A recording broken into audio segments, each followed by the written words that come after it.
नमस्कार दोस्तों, सौर एकेडमी में आपका स्वागत है। और आज की क्लास में हम सामान्य विज्ञान के जीव विज्ञान खंड के महत्वपूर्ण प्रश्नों के विषय में चर्चा कर रहे हैं। बहुत महत्वपूर्ण प्रश्नों को लिया गया है। तो चलिए आज की क्लास शुरू करते हैं। निम्नलिखित में से किसकी उच्च स्तर की उपस्थिति में मधुमेह डायबिटीज होता है?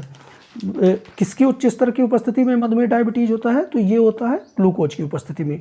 ग्लूकोज कार्बोहाइड्रेट का एक भाग होता है और कार्बोहाइड्रेट को शर्करा अणुओं के आधार पर 3 भागों में बांटा गया है, मोनोसैकेराइड, डाइसैकेराइड और पॉलीसैकेराइड। तो जो ग्लूकोज होता है ये मोनोसैकेराइड के उसमें आता है और ये सरल कार्बोहाइड्रेट होता है और इसमें केवल एक शर्करा के अणु होते हैं। तो यहाँ पे जो पूछा गया है कि मधुमेह डायबिटीज तो ग्लूकोज की उच्च स्तर के कारण होता है। नेक्स्ट देख लेते हैं। टेबल दानेदार चीनी सामान्यतः किस रूप में जाना जाता है? तो उसे सुक्रोज के रूप में जाना जाता है। ये सामान्य चीनी होती है, सफ़ेद चीनी जो घरों में यूज करते हैं। ये टेबल शुगर, ये दानेदार चीनी बोला जाता है। और ये जो बनाई जाती है चुकंदर, ये गन्ने से बनाई जाती है। दूध में वसा की मात्रा के अनुकूलन की प्रक्रिया को क्या कहा जाता है? तो दूध में जो वसा की मात्रा के अनुकूलन की प्रक्रिया को स्टैंडर्ड डाइजेशन कहा जाता है। क्या कहा जाता है? स्टैंडर्ड डाइजेशन, याद रखिएगा। नेक्स्ट देख लेते हैं। निम्नलिखित में से विटामिन ए का अच्छा स्रोत क्या है? तो निम्नलिखित में से विटामिन ए का अच्छा स्रोत क्या है? गाजर है। विटामिन ए की सबसे ज़्यादा मात्रा गाजर में पाई जाती है। और यदि विटामिन ए के रासायनिक नाम की बात करें तो रेटिनॉल बोलते हैं, ये याद रखिएगा, रेटिनॉल। और विटामिन ए की कमी से जो होती है वो रतौंधी रोग होता है। रतौंधी रोग होती है वो विटामिन ए की कमी से होता है, तो ये भी याद रखिएगा। नेक्स्ट देख लेते हैं। हमारे शरीर में नमक की मात्रा कितनी होती है? तो हमारे शरीर में जो नमक की मात्रा होती है वो 0.4% होती है। कितनी होती है? 0.4%। नेक्स्ट देख लेते हैं। आयोडीन की कमी से कौन सा रोग होता है? तो आयोडीन की कमी से जो होता है वो गंडमाला रोग होता है। गंडमाला या गलगंड या घेंघा रोग भी बोला जाता है। इसमें जो ग्रंथि होती है वो सामान्य रूप से वृद्धि हो जाती है। और यदि हम आयोडीन की बात करें तो आयोडीन का जो कार्य होता है वो भोजन के ऑक्सीकरण का नियंत्रण करना होता है। आयोडीन का कार्य क्या होता है? भोजन के ऑक्सीकरण का नियंत्रण करता है। नेक्स्ट देख लेते हैं। विटामिन ए किससे संबंधित है? अभी हमने बात किया था। तो विटामिन ए किससे संबंधित है? रेटिनॉल से संबंधित है। विटामिन ए का रासायनिक नाम क्या है? रेटिनॉल। और ये विटामिन ए का कार्य जो होता है ये वृद्धि, आंखों की निरोगता, त्वचा इत्यादि संबंधी क्रियाओं के लिए आवश्यक होता है। नेक्स्ट देख लेते हैं। रक्त अलाप्तता, एनीमिया किसके अभाव के कारण होता है? तो ये जो होता है ये फॉलिक एसिड के कारण होता है। जो एनीमिया होता है फॉलिक एसिड के कारण होता है। आयरन, फॉलिक एसिड और B12 के अपर्याप्त आहार के कारण एनीमिया रोग होता है। और उसमें शरीर की जो लाल रक्त कणिकाओं का स्तर असामान्य रूप से कम हो जाता है, अर्थात हीमोग्लोबिन की जो मात्रा होती है कम हो जाती है और उसके कारण एनीमिया रोग होता है। जनरली महिलाओं को ये रोग ज़्यादा होता है। तो इस तरह से इसका जो राइट आंसर हो जाएगा फॉलिक एसिड। मुंह में ही लार भोजन वाले भाग को पचा देता है। तो जो मुंह में ही लार भोजन के स्टार्च को पचा देता है, जो स्टार्च वाले भाग को पचा देता है। और लार में उपस्थित जो टाइलिन एंजाइम होता है, जब हम खाना खाते हैं तो हमारे खाने के साथ टाइलिन एंजाइम मिक्स होता है और ये क्या करता है? भोजन के स्टार्च को शर्करा में बदलता है। भोजन की स्टार्च को किस में बदल देता है? शर्करा में। ये भी याद रखिएगा, टाइलिन नामक एंजाइम। नेक्स्ट देख लेते हैं। किस विटामिन की कमी के कारण रिकेटस रोग होता है? तो किस विटामिन की कमी के कारण रिकेटस रोग होता है? ये विटामिन डी की कमी के कारण रिकेटस रोग होता है। किस कमी के कारण? विटामिन डी की कमी के कारण। और यदि हम विटामिन डी की बात करें तो इसका रासायनिक नाम है कैल्सीफेरॉल। इसको भी याद रखिएगा, कैल्सीफेरॉल नाम याद रखिएगा। रासायनिक नाम से प्रश्न पूछे जाते हैं, कैल्सीफेरॉल। और जो इसका कार्य होता है ये अस्थियों और दांतों का निर्माण करता है। और विटामिन डी की कमी से एक फैक्ट और याद रखिएगा, इससे सूखा रोग या रिकेटस होता है। विटामिन डी की कमी से कौन सा रोग होता है? सूखा रोग या रिकेटस होता है। तो ये भी याद रखिए। नेक्स्ट देख लेते हैं। निम्नलिखित में से किस विटामिन की कमी के कारण रुधिर स्कंदन के समय में कमी हो जाती है? रुधिर स्कंदन जो थक्का बनता है, जैसे चोट लग जाती है, जो थक्का बनने के समय में कमी हो जाती है, तो किसकी कमी के कारण होता है? विटामिन के की कमी के कारण होता है। विटामिन के की कमी में, विटामिन के की कमी यदि है तो थक्का जल्दी नहीं बनता, उसका समय बढ़ जाता है। और यदि विटामिन के रासायनिक नाम की बात करें तो फिलोक्विनोन इसको बोला जाता है। क्या बोला जाता है? फिलोक्विनोन। नेक्स्ट देखते हैं, हीमोग्लोबिन के अभाव से होने वाला रोग कौन सा है? तो अभी हमने देखा था हीमोग्लोबिन के अभाव से होने वाला रोग एनीमिया है। नेक्स्ट देख लेते हैं, जिस विटामिन के अभाव से स्कर्वी होता है, तो स्कर्वी किस विटामिन के अभाव से होता है? विटामिन सी के अभाव से स्कर्वी होता है। विटामिन सी के अभाव से स्कर्वी होता है। और यदि हम विटामिन सी की बात करें तो इसको एस्कॉर्बिक अम्ल बोला जाता है। इसका जो रासायनिक नाम क्या है? एस्कॉर्बिक अम्ल।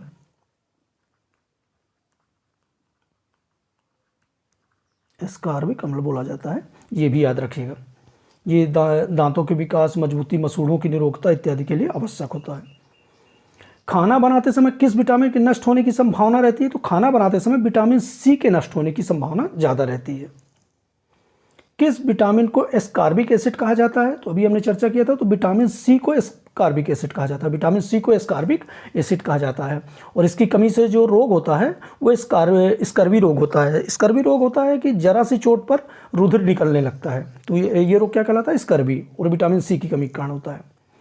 किसकी कमी के कारण कुछ जीवों में बंधत्व हो जाता है? तो किसकी कमी के कारण? ये इसका विटामिन ई है सॉरी विटामिन ई के कमी के कारण बंधत्व अर्थात जनन शक्ति में कमी आ जाती है।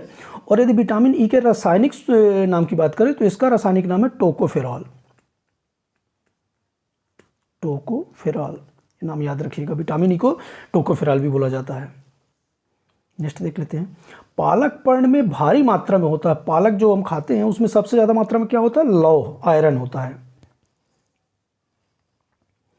निम्न में से कौन सी प्रोटीन का सरलतापूर्वक पाच्य स्रोत माना जाता है? तो प्रोटीन का जो सरलतापूर्वक पाच्य स्रोत माना जाता है वो दालें जो होती हैं वो आसानी से पाच्य होती हैं।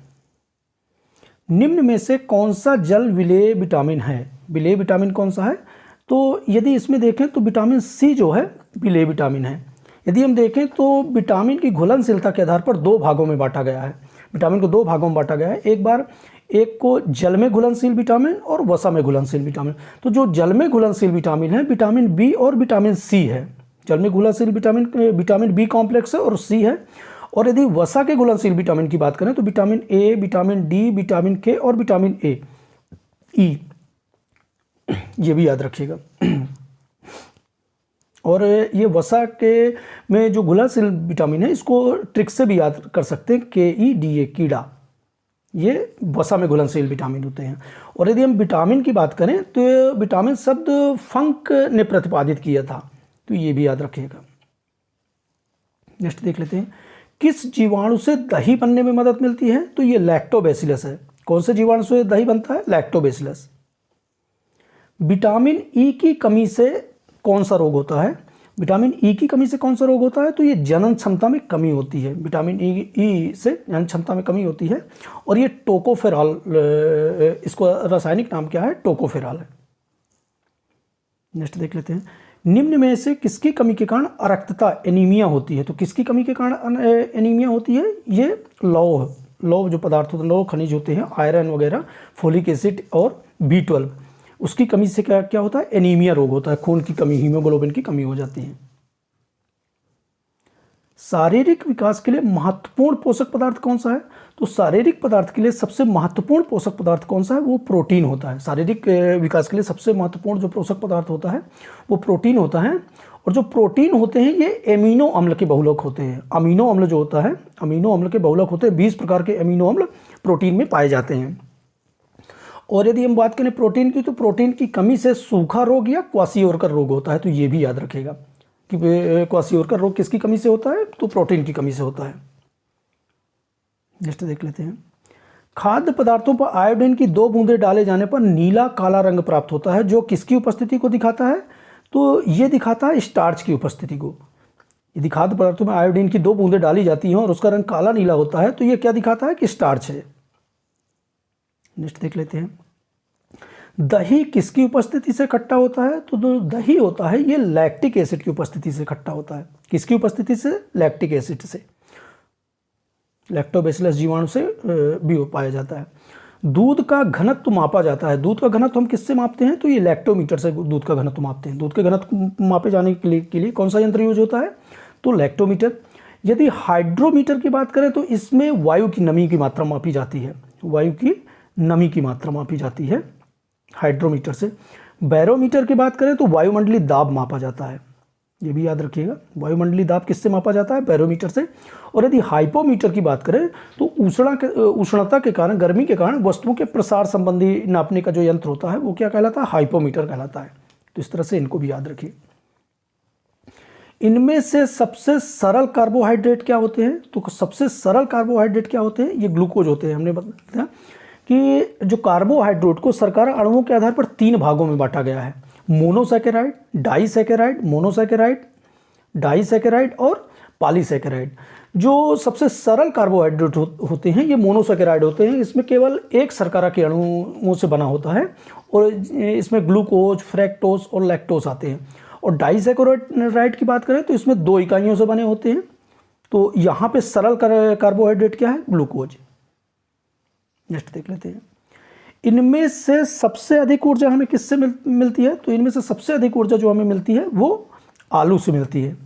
आलू से क्यों मिलती है? क्योंकि आलू में कार्बोहाइड्रेट होता है और हमारी शरीर की जो 60 से 80% ऊर्जा जो होती है वो कार्बोहाइड्रेट से आती है और आलू में सर्वाधिक कार्बोहाइड्रेट होता है। नेक्स्ट देखते हैं। सुक्रोज का एक सामान्य नाम है, हमने देख लिया पहले। सुक्रोज क्या है? साधारण चीनी का एक सामान्य नाम है। साधारण चीनी का एक सामान्य नाम है जो घरों में चीनी यूज होती है। इनमें से कौन सा मानव शरीर के लिए ईंधन का कार्य करता है? तो कौन मानव शरीर के लिए ईंधन का कार्य करता है? तो ये कार्बोहाइड्रेट होता है।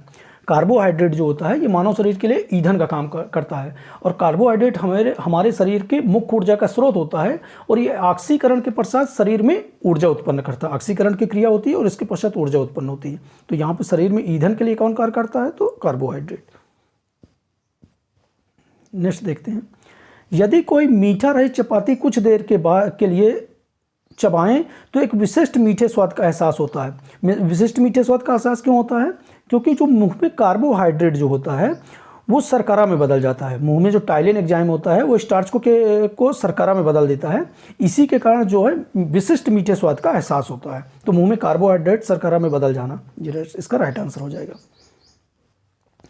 यकृत का कार्य क्या है? यकृत की बात करें तो सबसे पहले देख लेते हैं कि यकृत जो होता है ये मानव शरीर की सबसे बड़ी ग्रंथि है। यदि मानव शरीर की सबसे बड़ी ग्रंथि की बात करें तो ये कौन सा है? यकृत है, याद रखिएगा। और ये ग्लाइकोजन के रूप में ग्लूकोज का संग्रह करता है। क्या करता है? ये ग्लाइकोजन के रूप में ग्लूकोज का संग्रह करता है। ये राइट आंसर हो गया। और यकृत में पित्ताशय होता है जिसमें पित्तरस बनता है और यह पित्तवाहिनी द्वारा ग्रहणी से खुलकर पाचन में सहायक होता है। तो ये भी याद रखिएगा। और सबसे बड़ी ग्रंथि कौन सी होती है? यकृत होती है। रुधिर समूह प्रणाली का आविष्कार किसने किया था? तो रुधिर समूह प्रणाली का आविष्कार किसने किया था? ये कार्ल लैंडस्टेनर ने किया था। ये कब किया था? 1902 में। रुधिर समूह प्रणाली का नोबेल पुरस्कार विजेता कार्ल लैंडस्टेनर ने किया था 1902 में। एक वयस्क मानव शरीर में कितने लीटर रुधिर होता है? तो एक वयस्क मानव शरीर में 5 लीटर रुधिर होता है। कितना होता है? 5 लीटर। ये भी याद रखिएगा।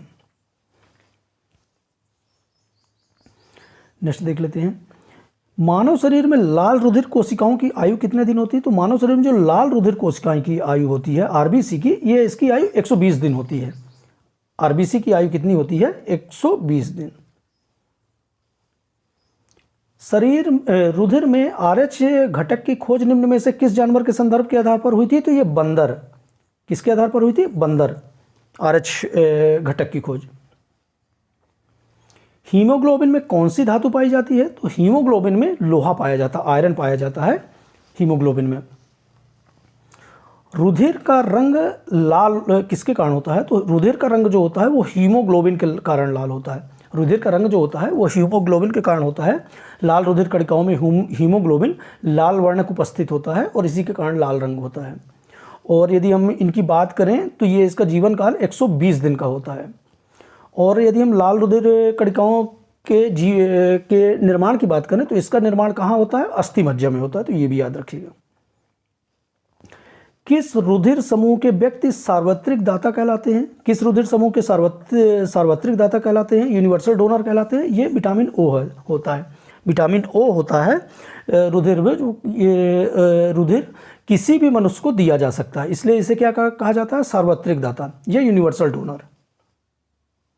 नेक्स्ट देख लेते हैं, कौन सा रुधिर समूह सार्वत्रिक प्रापक होता है? कौन सा होता है? ये विटामिन ए जो ब्लड ग्रुप है ए बी होता है। ये ए बी समूह जो सभी रुधिर समूहों से रुधिर ग्रहण कर सकता है और इसे सर्वग्राही बोला जाता है, यूनिवर्सल रेसिपिएंट बोला जाता है। तो ये भी याद रखिए। लाल रुधिर कोशिकाएं नष्ट हो जाती हैं, तो कहाँ पे नष्ट होती हैं लाल रुधिर कोशिकाएं? ये प्लीहा में नष्ट होती हैं। कहाँ पे नष्ट होती हैं? प्लीहा में। मानव हृदय का वजन लगभग कितना होता है? मानव हृदय का जो वजन होता है लगभग 300 ग्राम होता है। मानव हृदय का वजन लगभग 300 ग्राम होता है। नेक्स्ट देख लेते हैं, मानव शरीर में रुधिर परिसंचरण की खोज किसने की थी? तो रुधिर परिसंचरण की खोज की थी विलियम हार्वे ने। विलियम हार्वे ने रुधिर परिसंचरण की खोज की थी। नेक्स्ट देख लेते हैं, किसी सामान्य पुरुष में प्रति मिनट औसत हृदय स्पंदन होता है, तो ये कितना होता है हृदय स्पंदन? ये लगभग 70 से 72 होता है। एक सामान्य पुरुष में प्रति मिनट जो औसत हृदय स्पंदन होता है वो 70 होता है, 72। नेक्स्ट देख लेते हैं, निम्नलिखित में से कौन रुधिर स्कंदन के लिए आवश्यक होता है? तो रुधिर स्कंदन के लिए आवश्यक होता है ये रुधिर बिंबाणु। कौन होता है? रुधिर बिंबाणु। इसकी डिटेल देख लेते हैं कि ये रुधिर स्कंदन क्या होते हैं।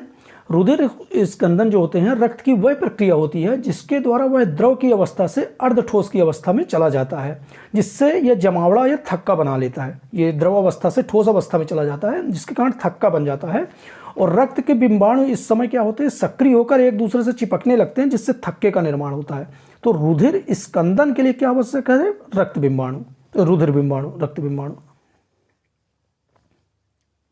लाल रक्त कणिकाएं निर्मित होती हैं, तो लाल रक्त कणिकाएं कहाँ निर्मित होती हैं? ये अस्थि मज्जा में निर्मित होती हैं। लाल रक्त कणिकाएं जो होती हैं ये अस्थि मज्जा में निर्मित होती हैं और इनका अंत कहाँ होता है? ये प्लीहा में होता है। इनमें से किसमें रुधिर नहीं होता पर श्वसन करते हैं? इनमें से जो हाइड्रा होते हैं इनमें रुधिर तो नहीं होता पर ये श्वसन करते हैं। बाकी मछली, केचुआ, तिलचट्टा इनमें रुधिर होता है। नेक्स्ट देख लेते हैं, भुजाओं और पैरों में रुधिर गुरुत्व के विरुद्ध प्रवाहित होता है एवं उसके वापसी प्रवाह को रोका जाता है। भुजाओं और पैरों में रुधिर गुरुत्व के विरुद्ध प्रभावित होता है, रुधिर गुरुत्व के विरुद्ध प्रभावित होता है और उसके वापसी प्रभाव को रोका जाता है। तो इसका जो राइट आंसर हो जाएगा, सिराओं के रुधिर में अत्यंत कम दाब। सिराओं के रुधिर में अत्यंत कम दाब के कारण भुजाओं और पैरों में रुधिर गुरुत्व के विरुद्ध प्रभावित होता है और इसके वापसी प्रवाह को रोका जाता है।